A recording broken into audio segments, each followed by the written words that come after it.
Hi, I'm Carmen. When my mother passed away last spring, I was devastated. We had always been close, and losing her felt like losing a part of myself. My husband Derek had been supportive, or so I thought. Honey, the lawyer called, I said, walking into our kitchen where Derek was scrolling through his phone. Mom left me everything. The house, her investments, everything. Derek looked up, his eyes suddenly focused. Everything? How much are we talking about? A little over 2 million. I had no idea she'd saved so much. 2 million? Derek's voice rose an octave. That's amazing, babe. I nodded, wiping away tears. I'd trade every penny to have her back. Of course, he said, putting his arm around me. But think of what we can do now. That beach house in Malibu we've been dreaming about. Now it's possible. I pulled away slightly. I'm not ready to think about spending it. This was my mom's life savings. I get that, but... Derek paused, clearing his throat. Actually, I've been thinking. Maybe we should meet with a financial advisor. Plan for our future. Sure, but not right away. I need time. Over the next 2 weeks, Derek became obsessed with my inheritance. Our conversations all circled back to the money. We should really get that advisor meeting set up, he'd say over breakfast. I told you, I'm not ready. It's been 2 weeks, Carmen. At some point, we need to be practical. When I walked into our home office and found him looking through my mother's financial documents, something felt wrong. What are you doing with those? I asked from the doorway. Derek jumped. Just trying to get organized. Someone has to... Those are private? I haven't even gone through them myself. He shrugged. We're married. What's yours is mine, right? That night, my friend Jenna called. How are you holding up? She asked. I'm okay. Derek's been acting strange since the inheritance, though. Strange how? Constantly bringing up the money, making plans for it. I caught him going through Mom's documents today. Jenna was silent for a moment. Carmen, I don't want to alarm you, but have you noticed anything else unusual? He's been taking a lot of private calls, changed his phone password. Do you have access to your bank accounts? The joint ones? I think so, I said, pulling up my banking app. Oh my God. What? He's withdrawn almost $10,000 in the last week. 3 days later, I came home to find a manila envelope on the kitchen counter. Inside were divorce papers. My phone rang. It was Jenna. You're not going to believe this, I said, my voice shaking. What happened? Derek filed for divorce, left the papers on the counter like a grocery receipt. That son of a... Jenna caught herself. Where is he? Not here.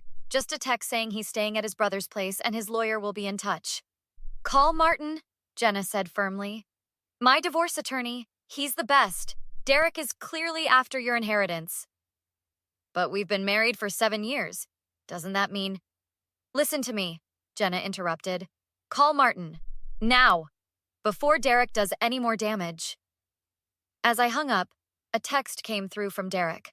Sorry it had to be this way. I think we both know it wasn't working. My lawyer will handle the details about splitting everything fairly. I stared at those words. Splitting everything fairly. And something inside me hardened. The grief over my mother transformed into a cold determination. Derek thought he had hit the jackpot with my inheritance. He was about to learn how wrong he was. Inheritances are generally not considered marital property in this state, Martin explained the next morning in his office. But there are complications if the funds were commingled with joint assets. I haven't touched the money, I replied, clutching my coffee cup. It's still in my mother's accounts. Martin nodded, jotting notes. Good. Very good. And how long after you learned about the inheritance did Derek file? 2 weeks and 3 days. Perfect, Martin said, looking up with a slight smile. And has Derek made any statements about the money? Texts, emails, anything we can use? I pulled out my phone. He texted about splitting everything fairly. Martin tapped his pen. Let's dig deeper. We need to establish his intent. What about the $10,000 he withdrew from our joint account? That's concerning. Has he done anything like this before? Never. I shook my head. We always discussed large purchases. Martin leaned forward. Carmen, I need you to talk to people close to Derek. Friends, family members. Someone might know something. Later that day, I called Derek's sister Olivia. Carmen, I was going to call you. Her voice was unusually high-pitched. This whole divorce thing is just a surprise, I finished. Not to everyone, apparently. What do you mean?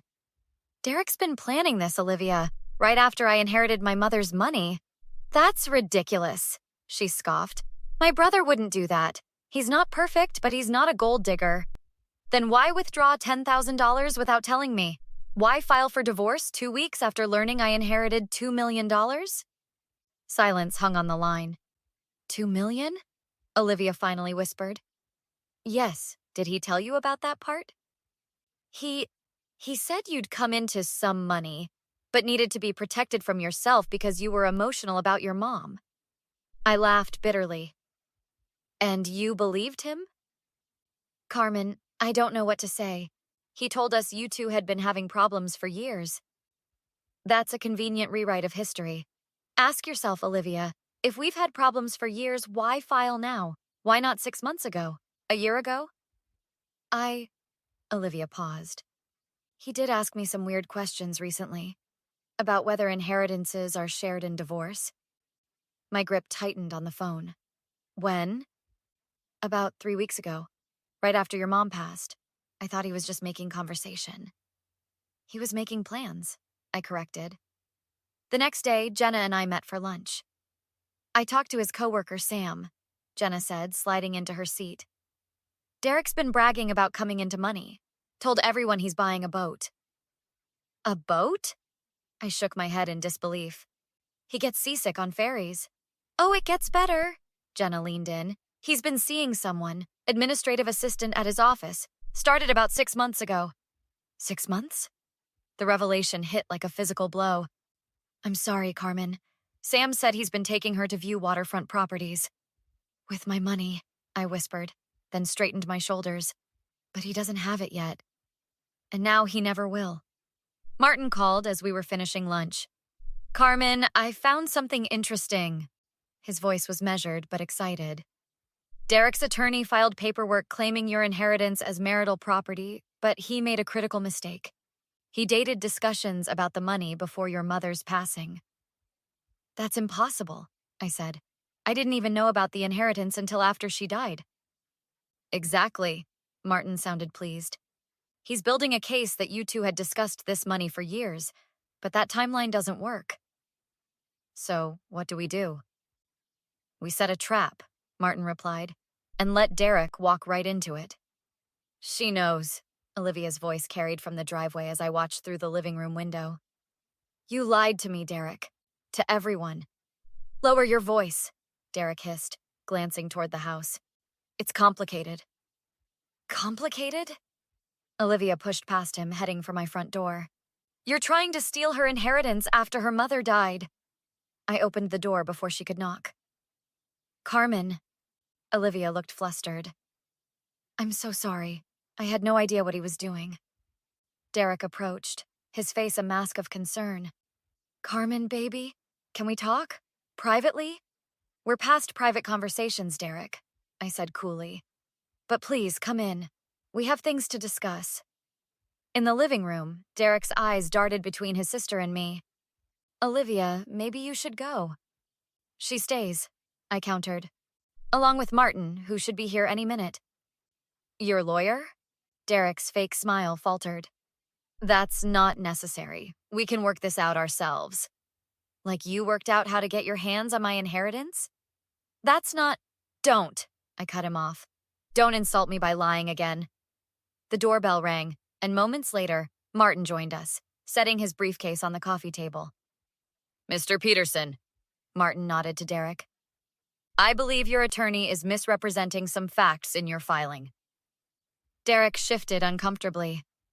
I don't know what Carmen's told you, but Carmen hasn't told me anything I couldn't verify independently, Martin interrupted. Like your affair with Melissa Jenkins.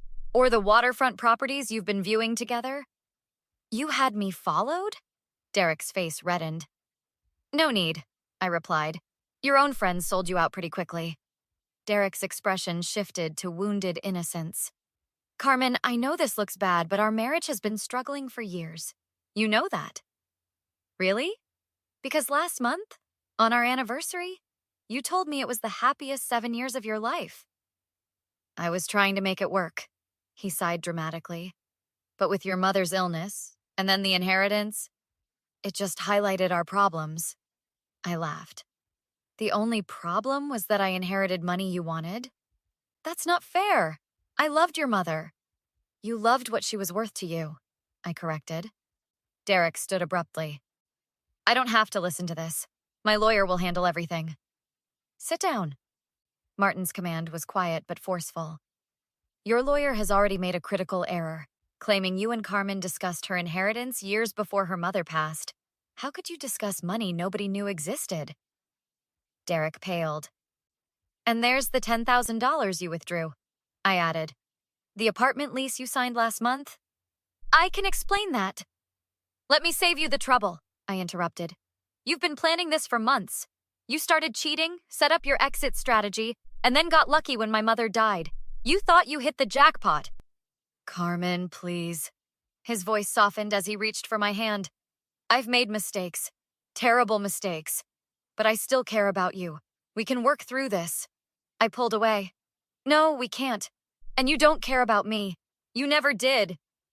That's not true, Derek shouted, slamming his fist on the table. I gave you 7 years of my life. And now you want to be paid for it, I replied calmly. Like I was some kind of long-term investment. You ungrateful. Derek's face contorted with rage. You think you're so smart?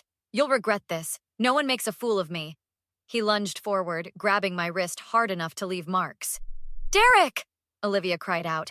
Martin was on his feet instantly. Let her go! Now! This isn't over! Derek snarled, releasing me with a shove that sent me stumbling backward. You'll get what's coming to you. As he stormed toward the door, I called after him. I already did, Derek. I found out who you really are before it was too late. The restraining order has been granted, Martin confirmed 3 days later. And with the assault witnessed by both myself and his sister, he's facing charges. What about the divorce? I asked. His attorney called this morning. Martin smiled slightly. They want to settle, quickly and quietly. And the inheritance? Off the table completely. They know they can't touch it. Jenna squeezed my hand. Told you Martin was the best. We should discuss the settlement terms, Martin continued. Given the circumstances, we're in a strong position to negotiate. I don't want anything from him, I said firmly. Just a clean break. Understandable, but let's not be hasty, Martin advised. The marital assets are still considerable. The house, investments, retirement accounts. Actually, I straightened in my chair. I was thinking about that. Derek always claimed he contributed more to our marriage financially. Let's see the exact numbers. Martin's eyes twinkled. I like where this is going. 2 weeks later, I sat across from Derek and his attorney Victor in the mediation room. Derek looked terrible, unshaven, dark circles under his eyes. Before we begin, Victor started. My client would like to say something. Derek leaned forward, his expression contrite. Carmen, I'm truly sorry about everything. The way I behaved, what I said, what I did. I was wrong. I stared at him silently. The thing is, he continued, despite everything, we had 7 good years together. That has to count for something. Is that a question? I finally asked. Derek blinked. I'm trying to apologize. No, you're trying to manipulate me. Again. Carmen, please. Miss Reyes, Martin corrected him. You've lost the privilege of familiarity. Derek's facade cracked. Fine, Miss Reyes. I'm trying to be reasonable here. Reasonable would have been discussing our problems before cheating. Reasonable would have been filing for divorce without trying to steal my inheritance. I wasn't... Save it, I cut him off. Martin, please present our terms. Martin slid documents across the table. As you can see, We've calculated the exact contributions both parties made to marital assets during the 7-year marriage. Victor frowned as he reviewed the pages. These figures are accurate to the penny, Martin confirmed. Mr. Peterson contributed 58.3% to joint accounts and properties. Miss Reyes is entitled to 41.7%. This is ridiculous, Derek interjected. We're married. Everything is 50-50ths. Actually, Martin smiled thinly, you forfeited that presumption when you attempted to claim non-marital assets and committed documented financial impropriety. The $10,000 withdrawal, Victor muttered, still reading. Among other things, Martin nodded. You'll find everything itemized on page 4. This is punishment, Derek accused, glaring at me. You're punishing me. No, Derek, this is justice. You wanted everything calculated precisely? Here it is, down to the last dollar. Later that evening, Olivia joined Jenna and me for dinner. I still can't believe Derek showed up at your house yesterday, Olivia said, shaking her head. With flowers and a speech about second chances, I added, taking a sip of wine. What did you do? Jenna asked. Called the police. Violation of the restraining order. Good for you, Olivia said firmly. My brother needs consequences. The judge thought so too, I replied. Derek has community service and mandatory counseling now. And the divorce? Jenna prompted. Final next week. Martin made sure it was expedited.